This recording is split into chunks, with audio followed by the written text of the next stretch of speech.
Imagine you're living your completely normal suburban life, and then suddenly your entire neighborhood is ripped out of reality and dropped somewhere completely unknown. You can't drive anywhere, your neighbors are missing, oh, but yeah, there are dinosaurs. That's basically the nightmare in the end of Oak Street. What immediately worked for me was how strange the premise is. I love when a movie takes something completely ordinary and throws it into an absolutely ridiculous situation. And this definitely delivers on that. Watching this quiet suburban neighborhood slowly become this prehistoric nightmare was probably my favorite part of the movie. And visually, the movie looks good. The dinosaurs are obviously a huge part of the film, but I also really like the way that David Robert Mitchell builds this unsettling atmosphere around the neighborhood. There are moments where everything feels almost familiar, but something is just wrong.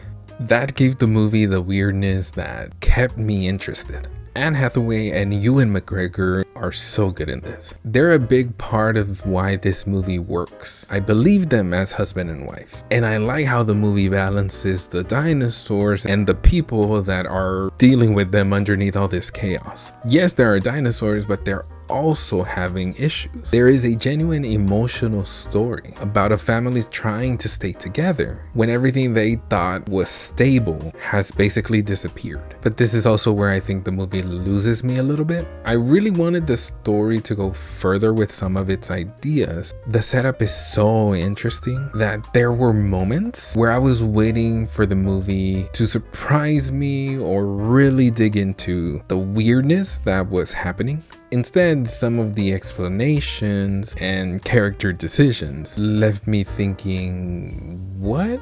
Really? There is a twist in this, and I don't know if it's like a twist per se. It's a big moment in this film that I was truly not expecting. I was shook, but it makes sense that happens, and I think it should have stayed that way, which is another part that I kind of did not like, which is the ending. I understand because it is a family film and it's a good film. It is a good movie, guys. But I was interested to see how the movie would end and the family would carry on after this big moment happened. Not everything needs a happy ending, especially when you're dealing with dinosaurs. And like I said, that doesn't make the movie a bad movie. I actually think it's a pretty fun theatrical experience. It's weird, it's entertaining, it has some genuinely cool dinosaur moments. And I appreciated that some things were done differently than just another straightforward creature feature. I had fun with it, I loved the look of it. I think it's worth checking out, guys. So for me, The End of Oak Street gets 3.5 out of 5 stars.